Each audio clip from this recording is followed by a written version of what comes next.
River ebook, and that's an identification and behavioral guide to a lot of the bears that we're seeing here. And it looks like 480 and 755 are getting a little bit close to one another again, and let's see what happens with this interaction. Right, yeah, so we're going to go to the far side over here because there's kind of 3 bears against that far wall. So 480 tried to, you know, he's looking to squeeze behind 755 there. There's not a lot of room. 480 more typically fishes just a little bit upstream of that location. And it looks like 755 is going to let him pass without too much difficulty. But you can see them just, those bears eyeballing one another.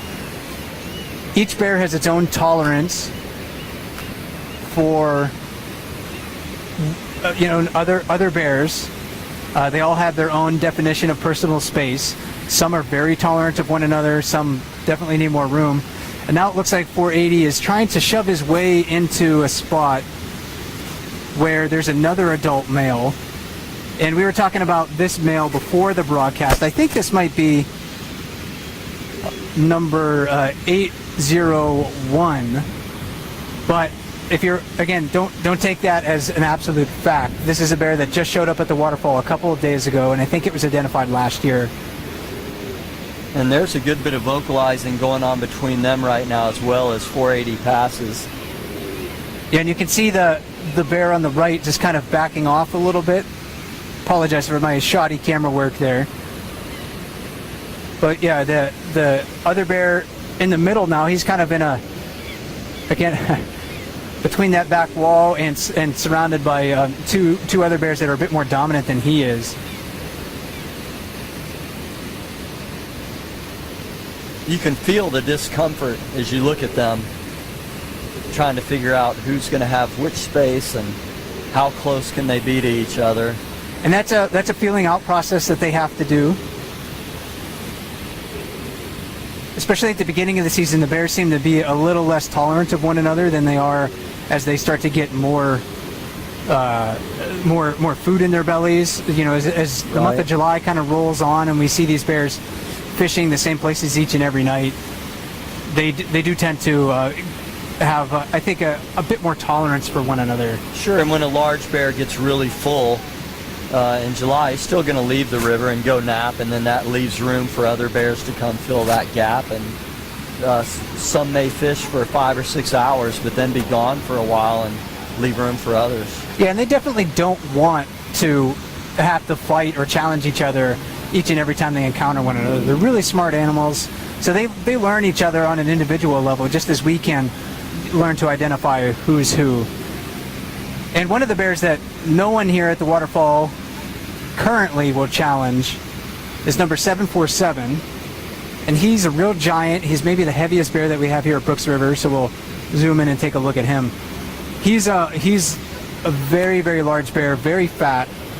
And there's only one other bear here that will try to challenge him, and that's number 856. And we don't see him at the waterfall right now, so if he comes down, we'll try to, you know, pay attention to how he moves down into the waterfall, because that will have a ripple effect, a domino effect on how the other bears move and where they fish. Yeah, 747's kind of like a Charles Barkley out here, just a big, they used to call him the round mound of rebound, and he's just kind of one of those big round bears that can intimidate people and take a lot of space.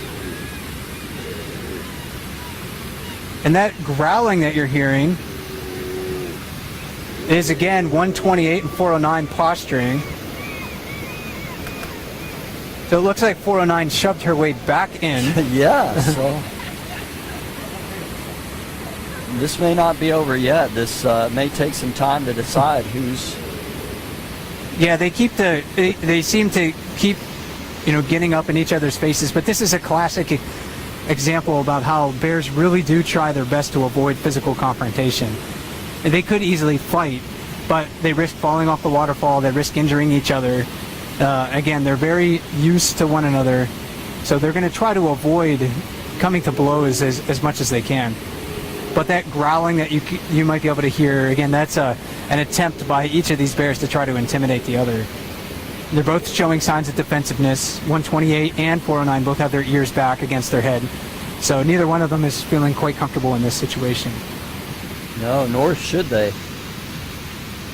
And I'll be really interested to watch this during the summer to see who really ends up kind of owning that spot.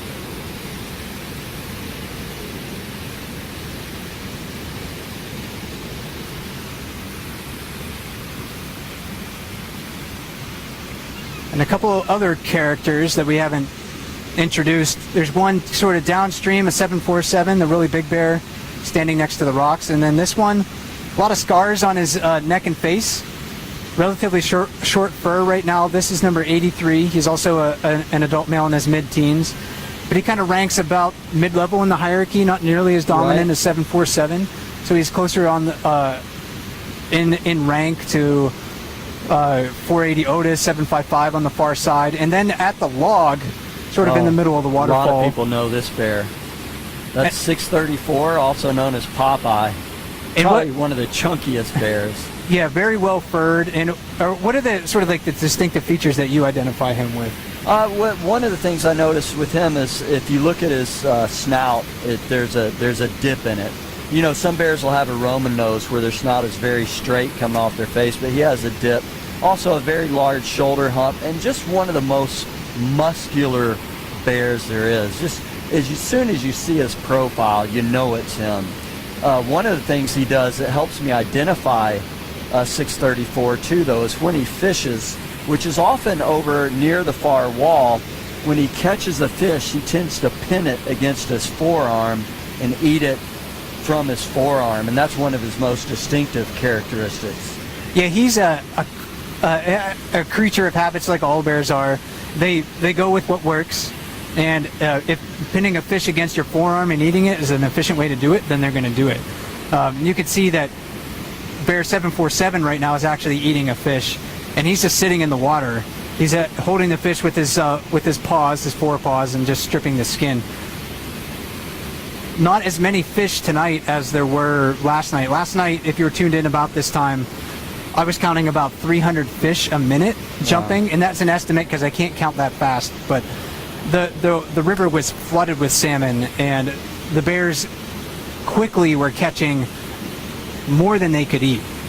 The salmon actually, there were so many fish that the predators here were overwhelmed.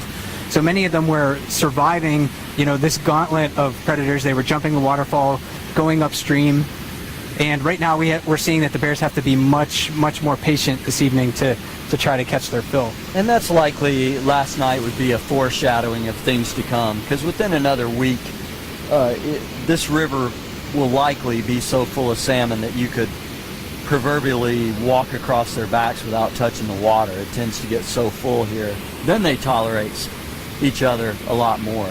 And that was definitely sort of the scene last night. Just so many fish. It was quite unbelievable. It was one of those moments where you could see that how productive the ecosystem really is. Right.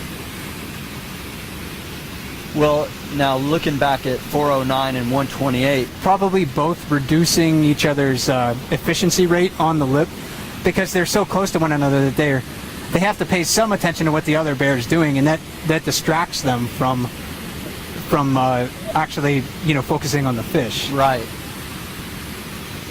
But then there's one bear in the jacuzzi. We haven't talked about this bear yet, and he's been catching several. He has been very efficient tonight.